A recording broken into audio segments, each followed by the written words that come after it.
बिहारच्या निवडणुकीचा निकाल लागला. भाजपला घवघवीत यश.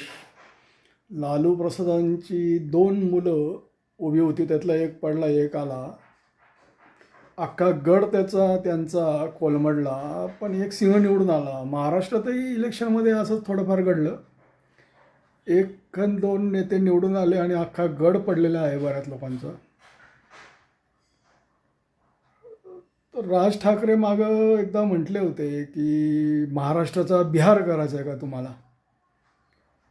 आज बिहारची परिस्थिती बघता, बिहारमध्ये आज दारूबंदी झाली आहे. बायांनी अतिशय प्रमाणात वोटिंग केलेलं आहे बी जे पीला, त्याबद्दल असं म्हणूया. आणि महाराष्ट्रामध्ये दारूबंदी सोडाच तर बायाच रस्त्यावर उतरून दारू पिऊन धिंगाणा घालण्याच्या बातम्या ऐकायला मिळतात. तर उद्या बिहारवाल्यांनी म्हणायला नको की बिहारचं तुम्हाला महाराष्ट्र करायचं आहे का, असं उद्या बिहारवाले म्हणायला नको. आणि पुढं जाऊन महाराष्ट्राचं ह्या बाबतीत तरी बिहार झालेलं मला पटेल किंवा आवडेल, की किमान या बाबतीत तरी बिहारचा आदर्श महाराष्ट्राने घ्यावा.